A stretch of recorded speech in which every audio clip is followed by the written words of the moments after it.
Hello everyone, welcome back. So in the last class, we were discussing about module 3, that is IC engine, refrigeration and air conditioning.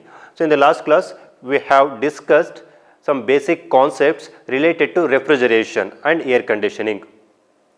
So we have discussed the refrigeration system, refrigerator, then refrigerant, and also we have discussed the parts of refrigerator. Okay, here we have mainly 4 parts of refrigerator: compressor, condenser, expansion valve, evaporator. Next, so there are 2 types of refrigerator: vapor compression refrigerator and vapor absorption refrigerator.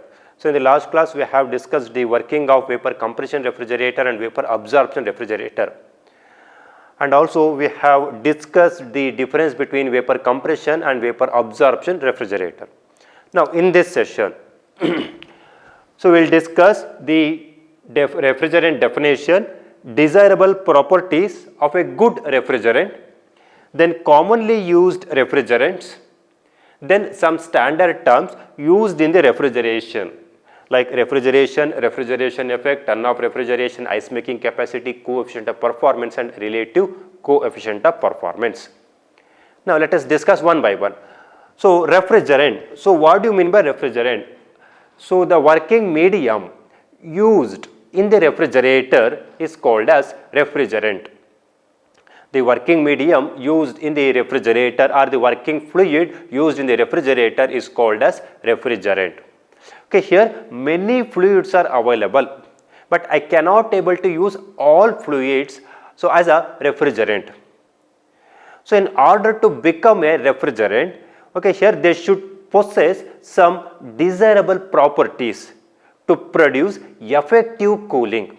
So in order to produce effective cooling, refrigerant should have some desirable properties like physical properties, chemical properties, thermodynamic properties. So when a refrigerant satisfies some desirable properties, then we can use those fluids as a refrigerants. Okay, when a refrigerant satisfies some desirable properties, so okay, here say example thermodynamic properties, then physical properties and chemical properties. When a refrigerant satisfies some desirable properties, then we can use such fluids as a refrigerants. Now let us discuss one by one. Thermodynamic properties. First one, a good refrigerant should have low freezing temperature, so that it should not freeze at very lower temperature. A good refrigerant should have low freezing temperature, so that the refrigerant will not freeze at very lower temperature, and at the same time a good refrigerant should have low boiling temperature also. Low freezing temperature and low boiling temperature. Then high latent heat of vaporization. So when a refrigerant has high latent heat of vaporization, then it produces high refrigeration effect, means high cooling effect. Then high coefficient of performance. A good refrigerant should have high coefficient of performance, so that the energy spent in the refrigeration will be less. So that the energy spent in refrigeration will be very less. So these are all some thermodynamic properties like low freezing temperature, low boiling temperature, then high latent heat of vaporization and high coefficient of performance. So the next one, physical properties like low viscosity. What do you mean by viscosity? Viscosity is nothing but resistance to flow. A good refrigerant should have low viscosity both in liquid state and gaseous state, so that we can easily circulate the refrigerant throughout the system. So with a less pumping pressure, that's why a good refrigerant should have low viscosity, and a good refrigerant should have low specific heat also. A good refrigerant should have low specific heat. Then a good refrigerant should have low specific volume. So when a refrigerant has a low specific volume, then the size of compressor get reduced. So that, okay, here a good refrigerant should have low specific volume, so that the size of compressor get reduced. Then a good refrigerant should have high thermal conductivity, so that heat transfer takes place easily. Heat transfer takes place easily to the surrounding. A good refrigerant should have high thermal conductivity. So these are all about some few physical properties like low viscosity, low specific heat, then low specific volume and high thermal conductivity.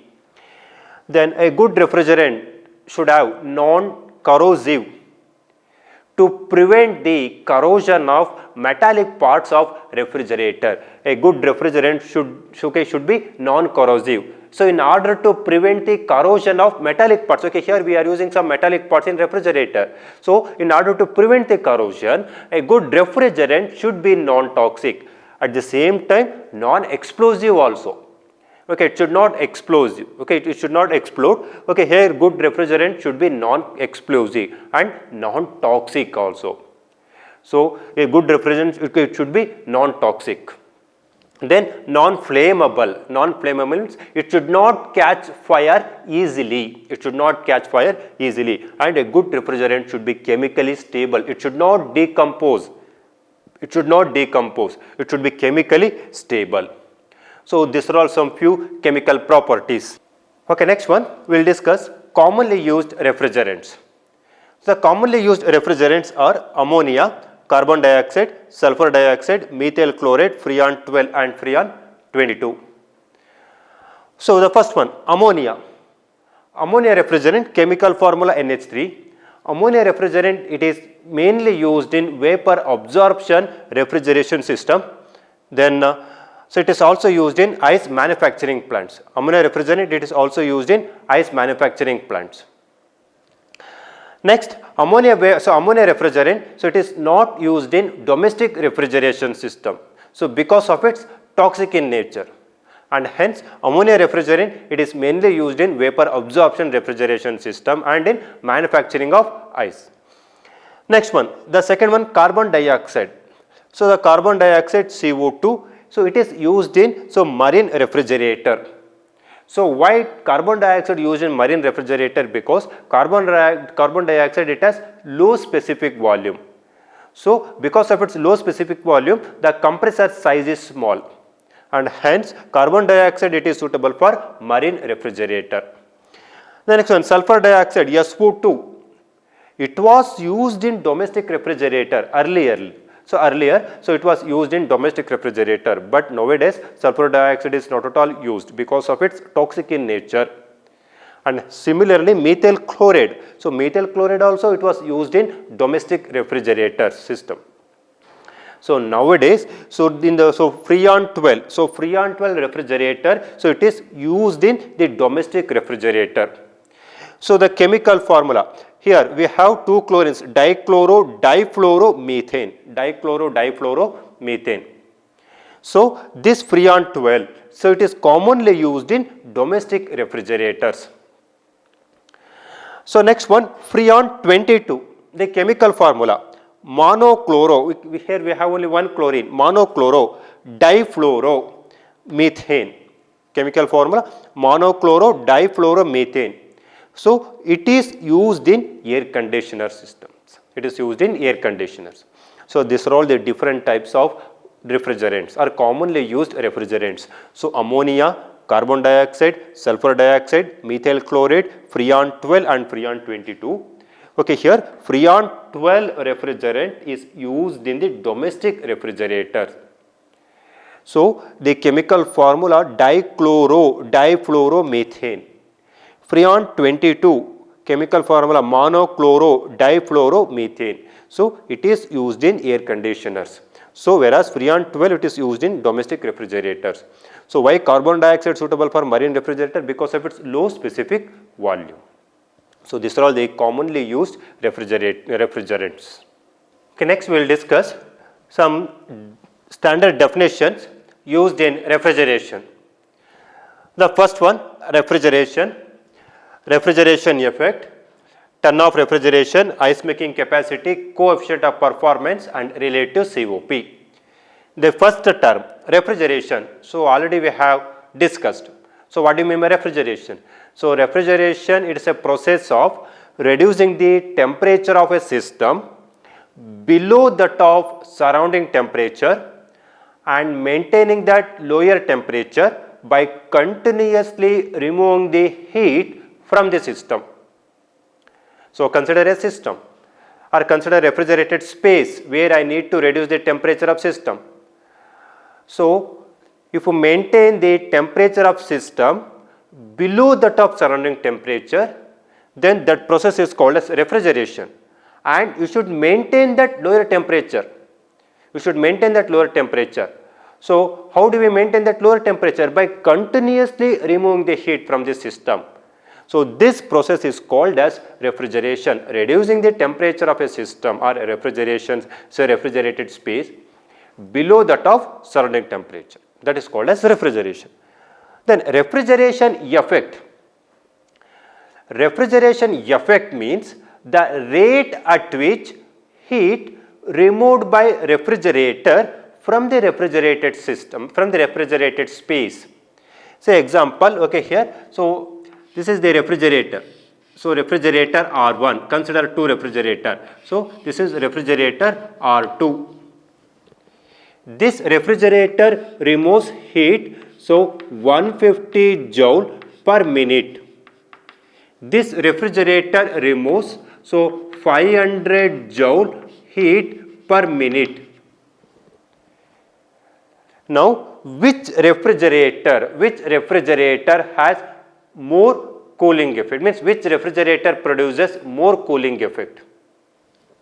So, the R2 refrigerator produces more cooling effect because it removes more amount of heat, So, refrigeration effect means heat removed by the refrigerator divided by time taken.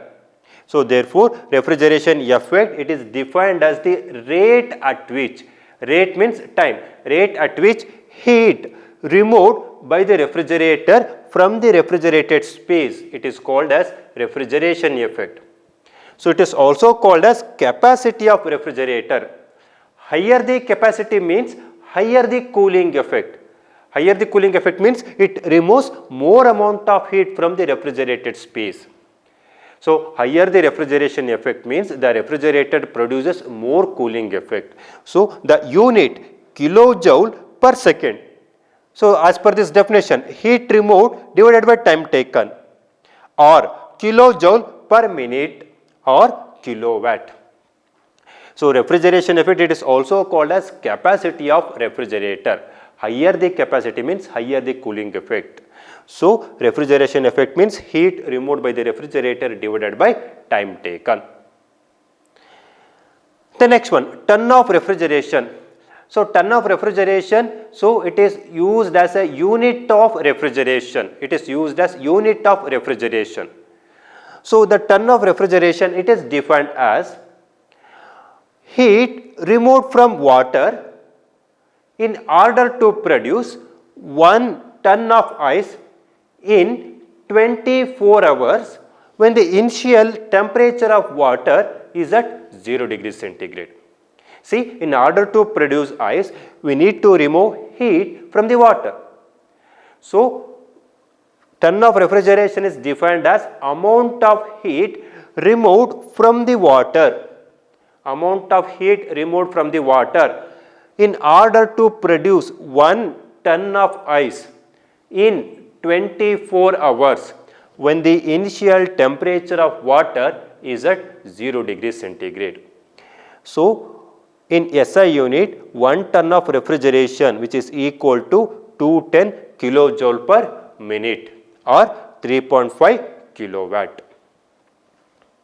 So, next, ice making capacity. Ice making capacity is defined as the ability or a capacity of a refrigerator to make ice starting from water at room temperature. So, it is called as ice making capacity.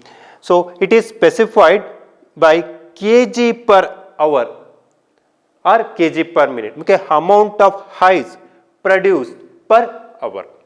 So, ability or a capacity, okay, of a refrigerator to make ice starting from water. So, it is specified by kg per hour. So, this is the definition of ice making capacity. So, next we will discuss the definition of coefficient of performance and relative coefficient of performance. Okay, the next definition, coefficient of performance. So, the performance of a refrigerator is measured by a factor called as coefficient of performance, or simply COP. Okay, here this diagram shows a refrigerator system. So we know that the function of refrigerator system, this refrigerator removes the heat from the refrigerated space and rejects the heat to the surrounding atmosphere. So by taking external work, without this work refrigerator does not work. Therefore, refrigerator takes external work and removes heat from the refrigerated space or freezer. Now COP is defined as the ratio of heat removed to the work supplied. The ratio of heat removed to the work supplied. So it is called as coefficient of performance. So the higher the COP means the more efficient is the device. The more efficient is the device. So coefficient of performance is nothing but ratio of heat removed to the work supplied. The last definition, relative COP. Relative COP, it is defined as the ratio of actual COP divided by theoretical COP. It is the ratio of actual COP and theoretical COP. Actual COP is measured during the test and relative COP is obtained by applying laws of thermodynamics to the refrigeration cycle. Relative COP, so theoretical COP it is obtained by applying laws of thermodynamics to the refrigeration cycle, whereas actual COP is obtained during test. So these two ratios, so ratio of actual COP to the theoretical COP is called relative COP, whereas coefficient of performance, it is the ratio of heat removed, nothing but Q. So this is Q, heat removed to the work supplied, it is called as coefficient of performance. So these are all some standard definitions related to the refrigeration. So far we have discussed the refrigerant, desirable properties of refrigerants, commonly used refrigerants, then some standard definitions like refrigeration, refrigeration effect, ton of refrigeration, ice making capacity, coefficient of performance and relative COP. So the next topic, air conditioning. So what do you mean by air conditioning? So air conditioning means, so it is the simultaneous control of air temperature, humidity, air movement and cleanliness of air within an enclosed space. Within an enclosed space, so it is called as air conditioning. So air conditioning, it involves increasing the temperature or decreasing the temperature, or humidifying the air or dehumidifying the air, or controlling the movement, and controlling the movement of air and air filtering. So means air conditioning means it involves mainly 4 processes. So increasing or decreasing the temperature as per our requirement, humidification or dehumidification, air movement and air filtering. Okay, assume that we are in summer season. In the summer season, obviously the temperature is very high. So around 35 degrees centigrade to 40 degrees centigrade, and also relative humidity is also very high. So about 70% of relative humidity, it is uncomfortable to human being. The comfortable temperature for human being is 26 degree, and also the relative humidity is about 55%. So this is the comfortable condition. So therefore in case of summer season, we need to reduce the temperature of air and also we need to dehumidify the air, means we need to remove water particle present in the air in case of summer season. In case of winter season, the temperature is obviously about 5 degrees centigrade to 10 degrees centigrade and the relative humidity about 40%. Okay, here. So these two conditions are very uncomfortable to human being. To get the comfortable environment, we need to increase the temperature during winter season, and also we should humidify the air, means we should add water particles to the air. So in case of summer season, so we are going to reduce the temperature of air and dehumidification. Dehumidification means, so we are going to remove the water particles during summer season. In case of winter season, we are going to increase the temperature of air and humidification of air. So therefore air conditioning means it involves mainly 4 processes. The first one, increasing the temperature or decreasing the temperature as per our requirement. Second one, humidification or dehumidification. And third one, air movement, controlling the air movement, and last one, air filtering. Okay, we need to remove dust particles present in the air. Next, coming to classification of air conditioning.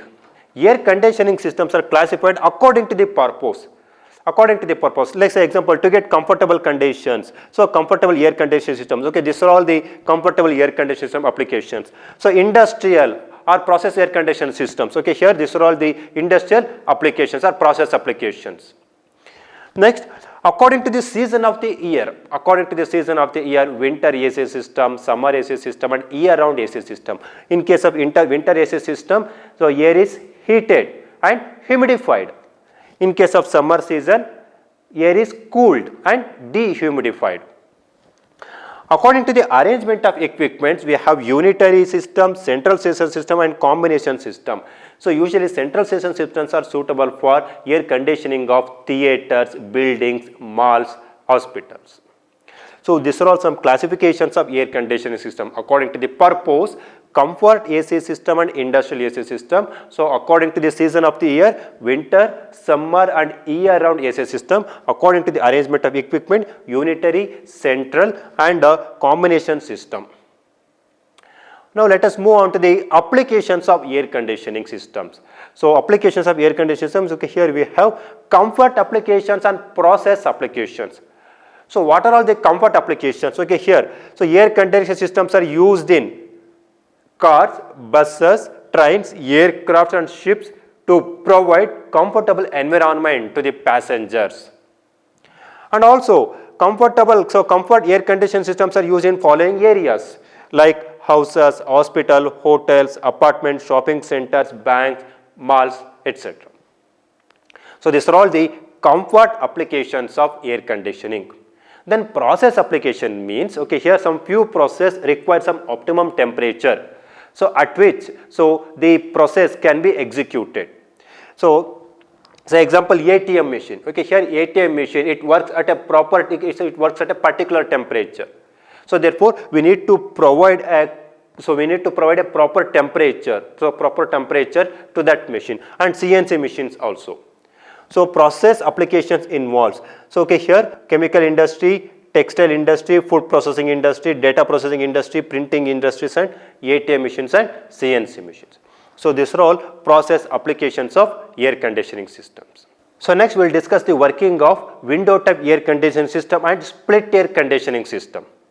So how does a window type room air conditioner and split air conditioning system work? So let us discuss. Okay, next let us discuss the working of window type room air conditioner and working of split air room air conditioner. This diagram shows window type room air conditioner and this diagram shows split air room air conditioner. So the window type room air conditioner consists of compressor, condenser, expansion valve and evaporator coils. Okay, here the room side and outside are separated by a partition wall. So in order to install this kind of room air conditioner, so we require a square slot or rectangle slot, so in the wall of the room. So it consists of compressor, condenser, then expansion valve and evaporator coil. And here we have a common motor which runs condenser fan and blower.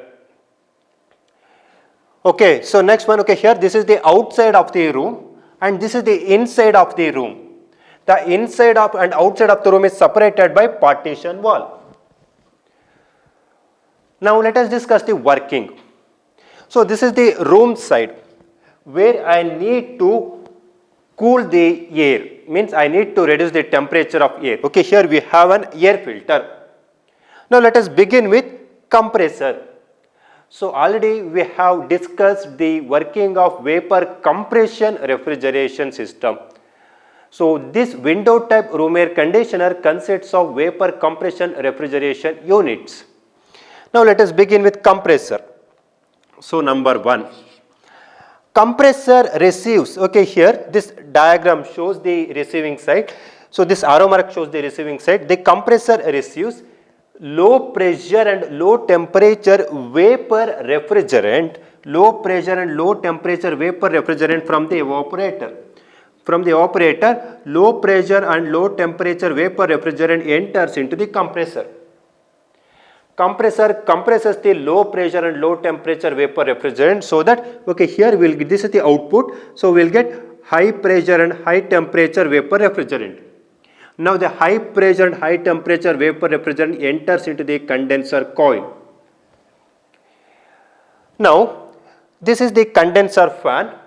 this condenser fan circulates the atmospheric air over the condenser coil, to convert vapor refrigerant into liquid refrigerant. So to convert vapor refrigerant into liquid refrigerant. Therefore, in the condenser, so we will get the liquid refrigerant. Now the liquid refrigerant enters into the expansion valve. In the expansion valve, expansion of liquid refrigerant takes place. Due to expansion, both pressure and temperature get reduced to lower value. Now the low pressure and low temperature liquid refrigerant enters into the evaporator coil or evaporator tubes. Now the hot air from the room, it is sucked through the air filter. This air filter removes the dust present in the air. Now the hot air is sucked through the air filter and it is made to flow over the evaporator tubes. Inside the evaporator tube we have cold liquid, means cold refrigerant. That cold refrigerant absorbs the heat. So okay, here, so this is the hot air from room flows over the evaporator tubes.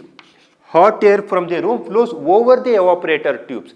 When the hot air flows over the evaporator tubes, that cold refrigerant inside the evaporator tube absorbs the heat from the hot air, so that the temperature of air get reduced, so that we will get cold air.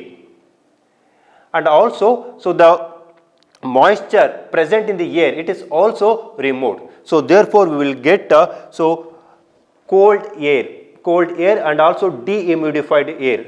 Now this conditioned air is sent back to the room. Next, in the evaporator we have vapor refrigerant. So because of heat absorption, the liquid refrigerant get converted into vapor refrigerant. Again the vapor refrigerant enters into the compressor and the cycle repeats. This is the working of window type room air conditioner. So in order to install this window type room air conditioner, so we require square slot or rectangle slot. Once again I will going to explain the working principle. Okay, here, so we have compressor, condenser, expansion valve, evaporator. This is the air filter and here we have a motor which runs fan and blower. Initially the vapor refrigerant enters into the compressor. First point. So compressor compresses the vapor refrigerant to high pressure and high temperature. Now the high pressure and high temperature vapor refrigerant enters into the condenser. This condenser fan circulates the atmospheric air over the condenser coil, so that in the condenser we will get the liquid refrigerant. This liquid refrigerant now enters into the expansion valve. In the expansion valve, expansion of liquid refrigerant takes place. So due to expansion, pressure and temperature get reduced to lower value. Now the low pressure and low temperature liquid refrigerant enters into the evaporator tube. Now in the evaporator tube we have low pressure and low temperature liquid refrigerant. Now the hot air from the room, it is sucked through the air filter and it is made to flow over the tube. When the hot air flows over the tube, the liquid refrigerant in the evaporator absorbs the heat from the hot air and also air is dehumidified. When the air is cooled, so it rejects its moisture. Now the conditioned air, means the cold air and dehumidified air, again sent back to the room. So this is the working principle of window type room air conditioner. Now let us discuss the working principle of split air room air conditioner. So nowadays split air conditioner are popular compared to window type air conditioner system. So the working principle is same as that of split air, so window type air conditioner, and components are also same. Components are also same. Now, okay, here this split air conditioner, okay, here it consists of two units. So outside unit and inside unit. This entire portion is inside unit and this is the outside unit. outside unit consists of compressor and condenser unit. Inside unit consists of evaporator and expansion valve. Evaporator and expansion valve. Next one. Okay, here we have a condenser fan. Now let us discuss the working principle. Okay, here in order to fix this split air conditioner, we do not require a slot in the wall of the room. Okay, here the outside unit and inside units are connected by small diameter tubes. Therefore, it does not require any slot in the room of the wall. But here, in case of window type room air conditioner, we require a slot in the wall of the room, but here it requires only small holes in order to connect outside unit and inside unit. Now let us discuss the working principle beginning with compressor, same as that of window type room air conditioner, beginning with compressor. So compressor receives vapor refrigerant from the evaporator and compresses to high pressure and high temperature. Now the high pressure and high temperature vapor refrigerant enters into the condenser. This condenser fan circulates the atmospheric air so over the condenser coil. So fan circulates the atmospheric air over the condenser coil to convert vapor refrigerant into liquid refrigerant. Now the liquid refrigerant from the condenser enters into the expansion valve. In the expansion valve, expansion of liquid refrigerant takes place. Due to expansion, pressure and temperature get reduced to lower value. Now the low pressure and low temperature liquid refrigerant enters into the evaporator. Now in the evaporator we have cold refrigerant. Now hot air from the room, it is sucked through the air filter and it is made to flow over the evaporator tube. When the hot air flows over the evaporator tube, the cold refrigerant inside the evaporator tube absorbs the heat from the air, and also air is dehumidified, means moisture content is removed. So next up, the conditioned air. So once the temperature of air is get reduced, okay, here the conditioned air again it is sent back to the room. Now in the evaporator we have vapor form of refrigerant. Because of heat absorption, liquid form converted into vapor form. Now the vapor form enters into the compressor and the cycle repeats. So this is the working principle of split air conditioner. Now let us discuss the difference between window type room air conditioner and split air room air conditioner. So window type room air conditioner consists of single unit. Okay, here it consists of single unit. All components, compressor, condenser, expansion valve and evaporator coils are kept in a single box. Whereas split air conditioner, it consists of two units. So outside unit and inside unit. So outside unit and inside units are connected by small diametrical tubes. Next one. So window type room air conditioner. So in order to install this kind of air conditioner, so we require a slot in the wall of the room. But in order to install split air conditioner, just here we need small hole in the wall of the room. So we do not require any slot. in the wall of the room. So that is the major advantages of split air conditioner. And window type room air conditioner, so less costlier, and split air room conditioners are, so compared to window type room air conditioner, costlier. And here window type room air conditioners, they have less cooling efficiency and they have high cooling efficiency. And it produces more noise and it produces less noise. And window type room air conditioners are suitable for cooling small sized rooms, whereas split air conditioners are suitable for cooling large sized rooms, offices and commercials. So these are all the difference between window type room air conditioner and split air room air conditioners. Thank you.